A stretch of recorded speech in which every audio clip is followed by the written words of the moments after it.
Imagine a world where your smartphone, your electric vehicle, even the fighter jet in the sky, all of them depend on a group of just 17 elements.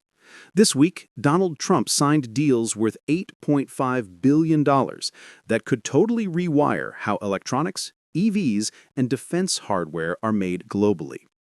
These are the so-called rare earths, 17 chemical elements vital for modern tech systems. And right now, one country controls roughly 70% of the mining and 90% of the processing. They're using that dominance as a strategic weapon. Time is short. For companies in production, distribution, and logistics, this shift is far from theoretical. Let's unpack why. First, what exactly are we talking about? Rare earths are a set of 17 chemical elements, 15 lanthanides plus scandium and yttrium. They're called rare, but that's misleading. They're not especially scarce in the Earth's crust. What is rare is finding them in concentrated form and then processing them to high purity. Here are some everyday examples. Smartphones. One of these elements, lanthanum, is used in camera lenses. Up to 50% of the lens glass may rely on it. Another, europium, helps power display phosphors. Electric vehicles and wind turbines, neodymium is used in the strong permanent magnets that power EV motors. One large wind turbine generator can contain 300 kilograms or more of rare earth-based magnets. Defense. The F-35 fighter jet uses roughly 900 pounds of rare earths. Submarines may use over 9,000 pounds. These elements also power fiber optic cables, MRI machines, and much of the electronics backbone. Why are they critical for supply chains? Because about 45% of global demand for rare earths comes from permanent magnet manufacture. They are essential for the energy transition, EVs, wind turbines, solar, defense. And there are few viable substitutes. If one link in the chain breaks, your production line can stall. So how did one country gain such a dominant position? Let's trace the strategy. Today, China mines around 70% of the world's rare earths and refines roughly 90% of the total.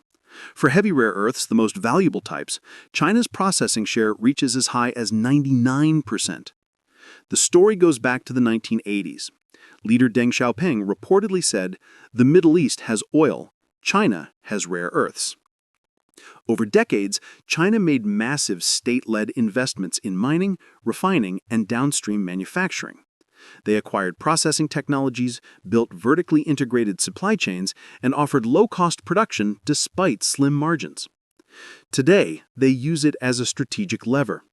In 2010, China cut exports to Japan during a territorial dispute. In 2019, they threatened similar actions during Trump's first trade war. Now, in October 2025, China has implemented new export license rules. Any product containing traces of Chinese rare earths must have an export permit, effective December 1st.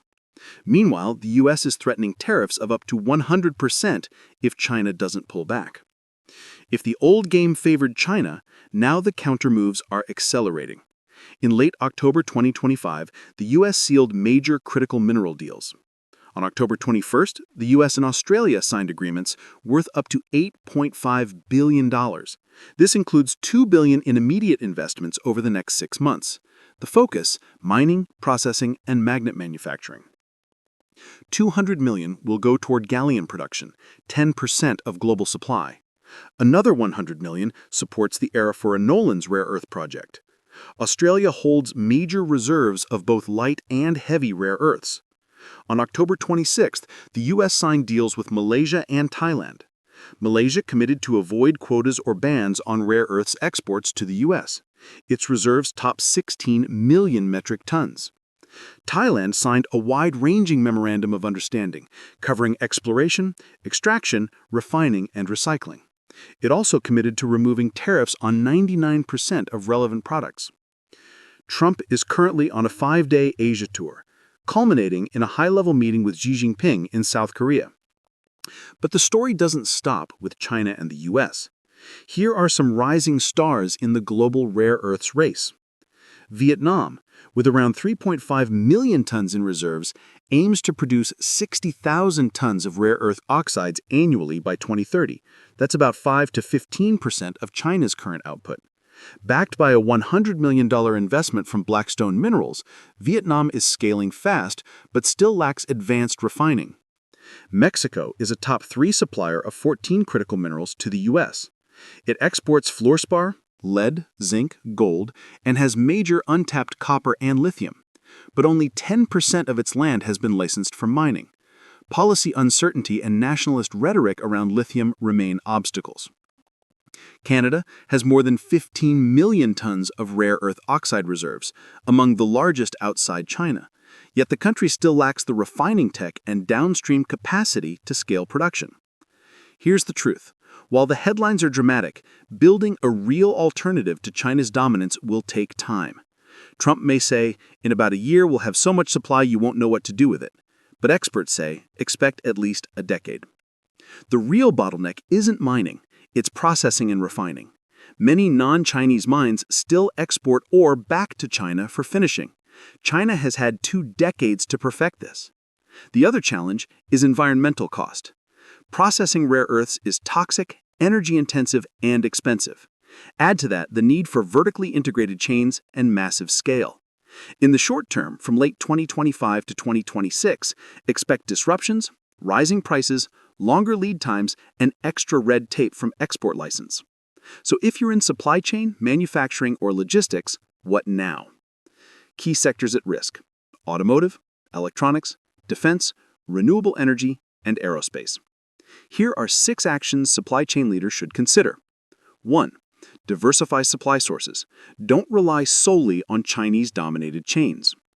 2. Map your components. Identify which parts of your products depend on rare earths and from whom. 3.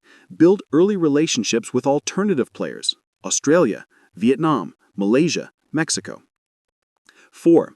Consider increasing strategic inventory to buffer through 2025 and 2026. 5. Sign long-term supply contracts now before prices jump further. 6. Invest in recycling. Rare earth recovery from used electronics and EVs is increasingly viable. Finally, expect higher prices and longer lead times even if diversification works. Building new supply doesn't reduce cost without scale and government support. So let's sum up in 3 key points. 1. China dominates rare earth processing and is using that as geopolitical leverage. 2. The U.S. is making bold moves, with over $8 billion committed to breaking dependence, but the transition will take years. 3.